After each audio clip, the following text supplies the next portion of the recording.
Climbing back upon Mount Soapbox for another rant. And I know you probably thought you'd never hear that line again, but as promised, I never said I was going to cancel the rant series. I just no longer going to do it weekly. It's just whenever I come up with a rant idea, that's when I'll do it. Because weeklies was kind of getting to the point where I was getting burnt out, and I was also kind of sort of forcing it, yeah.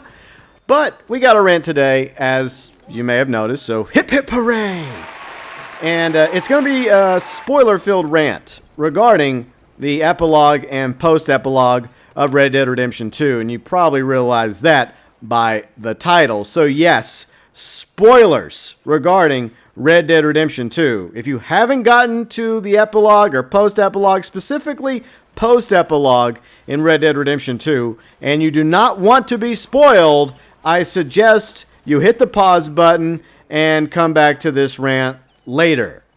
You've been warned. Okay, so here we go with the rant. It's been a while, a little rusty, but I think that we will be able to pull this one off, hopefully. So, for everyone else that's still here, you were warned. Okay, so as some of you know, epilogue and post-epilogue, you play as John Marston, the protagonist of the first Red Dead Redemption game. He's also in the prequel Red Dead Redemption 2. But after Arthur Morgan dies of tuberculosis, well, if you are, white-hatting it in the end and you're honorable, he gets to die of tuberculosis, saving John and watching the sun come up or the sunset. I think it's the sun coming up, I believe. Or is it the sun setting? One or the other. He gets a nice view before he passes on to that field in the sky or wherever Arthur Morgan ends up going.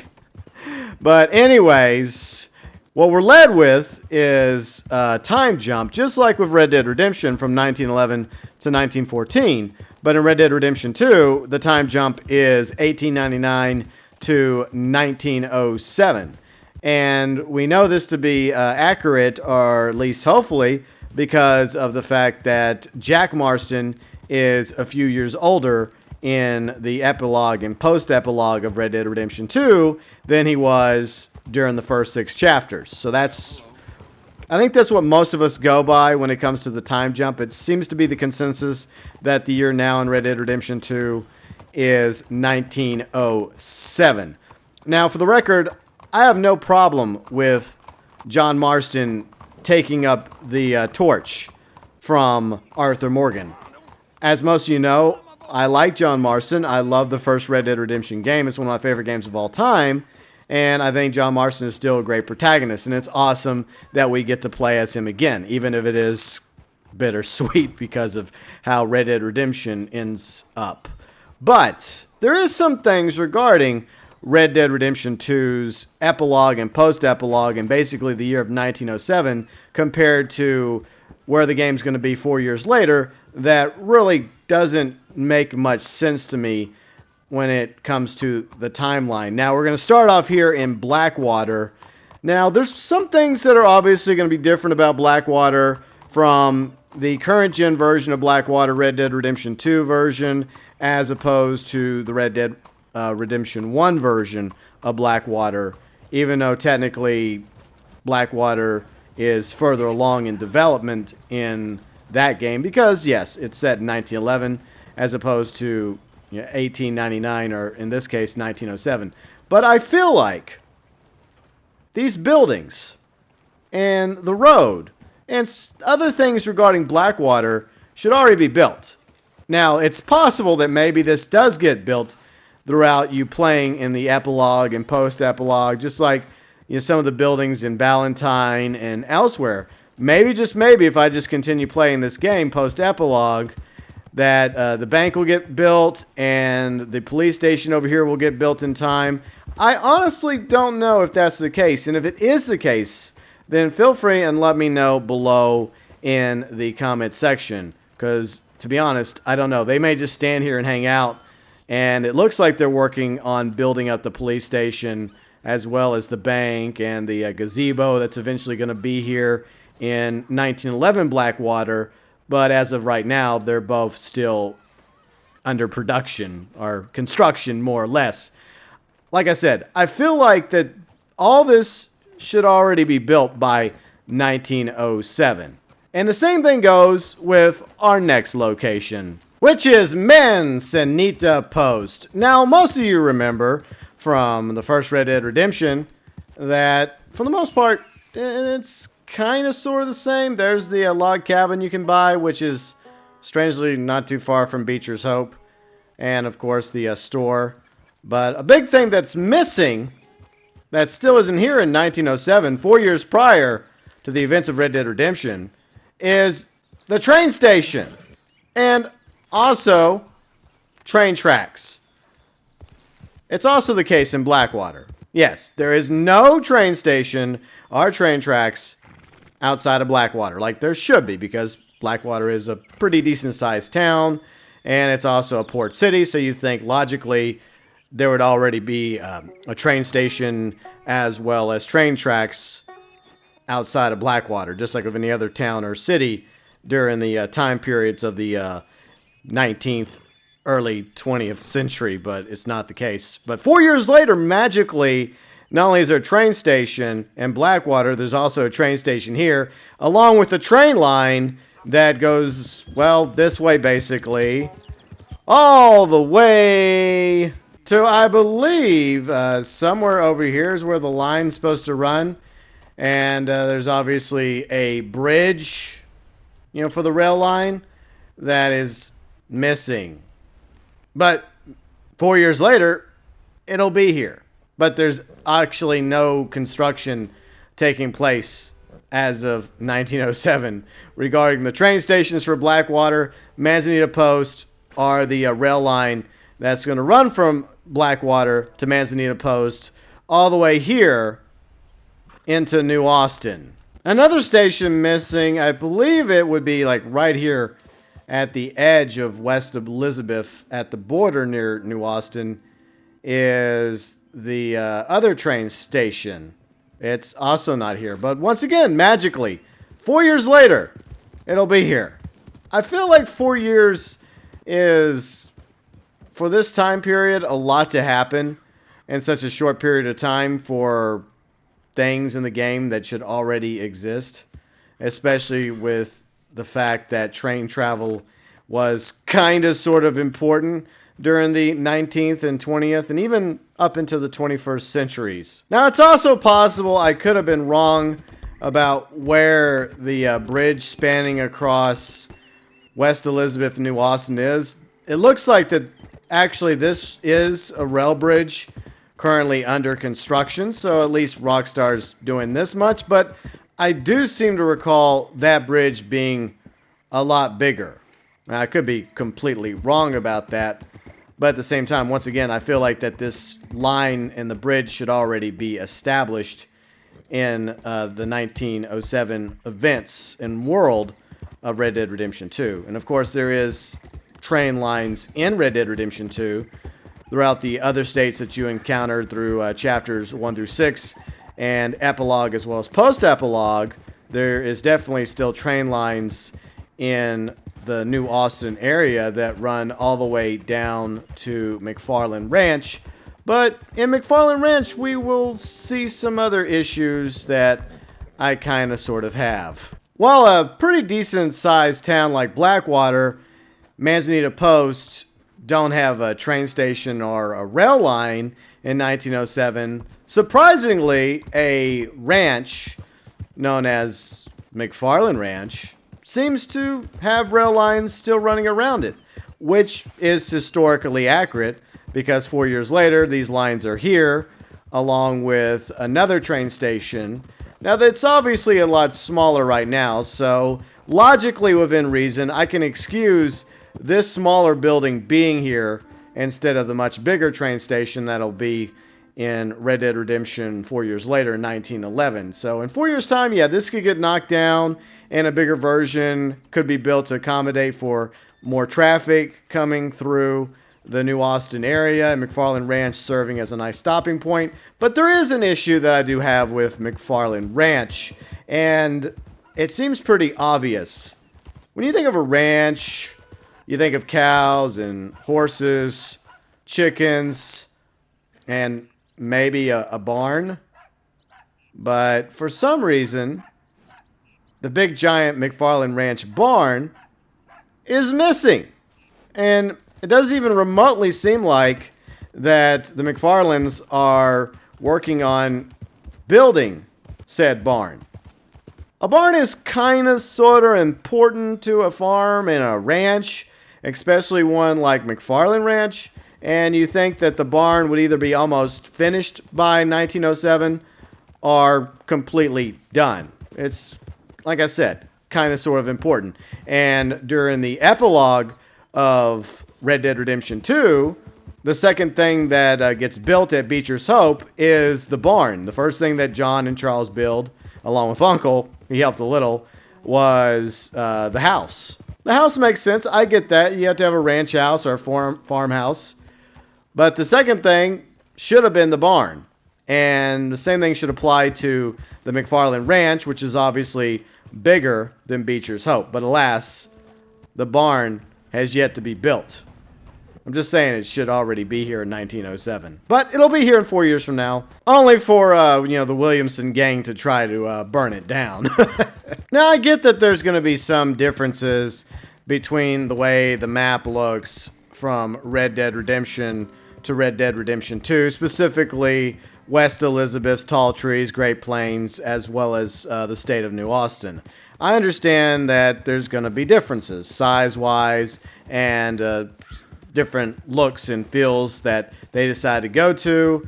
But one thing I don't really understand is why they chose with the decision to not include stuff that would be in existence 4 years later. Like, prime example, this, believe it or not, is Thieves Landing. Another surprise. Because you think that the saloon over here and the brothel, along with this building where you could eventually rent or purchase when you're playing Red Dead Redemption 1, along with the gun store. Yeah, you think all that would already be here, because this would be a good spot for outlaws to venture to. And yes, saloons and brothels were quite popular in the 1800s. They've been quite popular for a very, very long time. So I was surprised when I came to Thieves Landing expecting to see more buildings than this.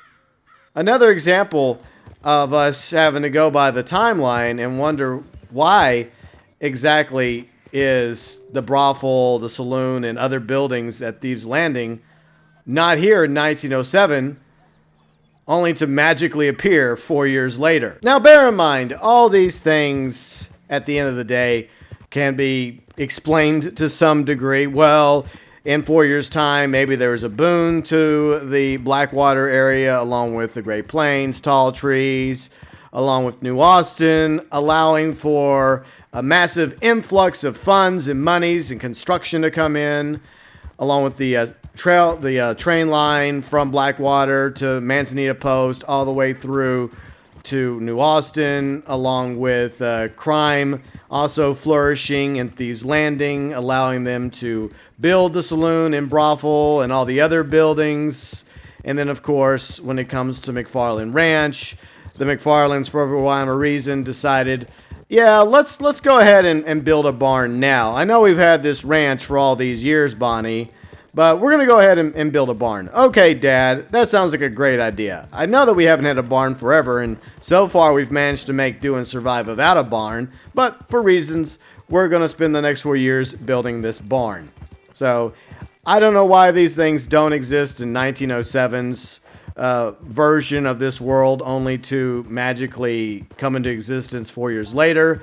It's a small issue I have, but I thought it would be something to rant about, since I do kind of sort of take issue with it, and I'm surprised that they don't exist, which leads me to a speculation of sorts, that maybe the original intention was not a time jump at all.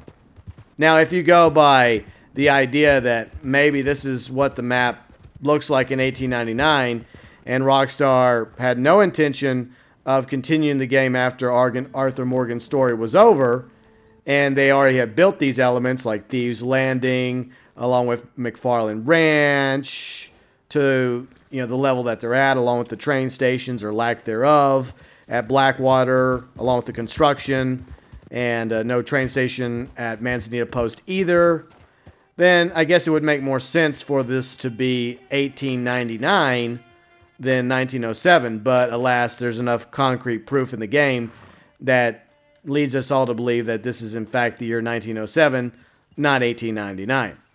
But maybe it was an after-the-fact thought where they wanted to pass the torch from Arthur Morgan to somebody, and that somebody might as well be John Marston, since he was already an established character from the first Red Dead game, a very much beloved character, and it was cool to have that story, that expansion of sorts. In my opinion, it feels like a free expansion, the epilogues, and I have no problem with being John Marston again, even though the map doesn't necessarily feel like in parts that it should be correct in the timeline when it comes to buildings and train lines. But another issue that I do have post-epilogue is actually John Marston himself, because the truth is he never comes to McFarlane Ranch until 1911. He never goes down to Armadillo until 1911. And yeah, Armadillo's down there in New Austin, and there's cholera going on. You can excuse that. And Tumbleweed is currently established. There's still people in Tumbleweed, even though 4 years later it becomes a ghost town. I can justify that. I can find a way to logically reason that in 4 years' time, something transpires that causes what's left of the community of Tumbleweed to move on with their lives. And the same thing with cholera in Armadillo. The cholera crisis comes to an end, and everyone that dies of cholera, they've been buried, and no one else gets sick from cholera, and the people are able to once again repopulate the Armadillo area 4 years later. So I can justify and excuse all of that. But going back to John Marston real quick, I feel like that this is kind of sort of a violation of the established timeline or continuum in Red Dead Redemption lore to have John actually roaming around McFarlane Ranch. And yeah, the general store isn't here either, but you could justify that one way or the other. Maybe that came later. Maybe the general store was the latest addition to McFarlane Ranch. The barn seems like a bigger issue, even though you could say this is a barn. It's a little bit smaller for a barn. But here, John's old quarters, see, they're still here. But it just feels out of place for John Marston to be roaming around this farm 4 years before he's supposed to. It's almost like going back in time to a place that you're not supposed to be. John is not supposed to be at the door of Bonnie's house in 1907, even though he can't go in. He's not supposed to be here. He's supposed to be up there in Beecher's Hope with Abigail and Jack and Uncle. It feels weird having John Marston given free roam to explore McFarlane Ranch before he's supposed to, as well as the New Austin area. Ready, boy? Now, I realize there is a mission in the epilogue where he and Sadie go on a bounty hunter mission into Pike's Basin. Okay, I can justify that. I can understand that they went around McFarlane Ranch and just went to Pike's Basin and then came all the way back to West Elizabeth. That can be explained away because it still points out the fact that John technically never went to Armadillo. It never went through McFarlane Ranch. But the final issue I have is the reality that maybe, just maybe, once the epilogue was complete and the game was officially over, post-epilogue, the torch should have been passed again to somebody else. And I have two fantastic candidates that should be our post-epilogue character to play as in Red Dead Redemption 2. And those two characters are characters that do not violate any sort of timeline. They could explore McFarlane Ranch or Armadillo or all the parts of New Austin that John Marston had yet to venture to. Those two characters obviously survived the events of Red Dead Redemption 2. Charles Smith and Sadie Adler. Those are the two characters that we should end up between. And maybe it would have been really cool if, at the end, John Marston has to decide who to give Arthur's satchel to. And whoever you end up giving Arthur's satchel to ends up being the character you get to play as post-epilogue. Now, I realize that there is end-credit story about how Sadie ends up wandering off and supposedly going down to South America. Charles Smith is actually still hanging out post-epilogue, even though he eventually wanders off as well because he's not around by 1911 during the events of the first Red Dead Redemption game. However, between the events of 1907 and 1911, I wouldn't really have a problem in post-epilogue to have Charles Smith or Sadie Adler as our third protagonist in Red Dead Redemption 2. As much as I love John Marston, he is definitely one of my favorite characters in video games to play as, and I'm glad that we get to spend more time with him in Red Dead Redemption 2, both during the chapters and epilogue. At the same time, it just doesn't feel right to get to play as John Marston and go places that he really shouldn't be going until 4 years from now.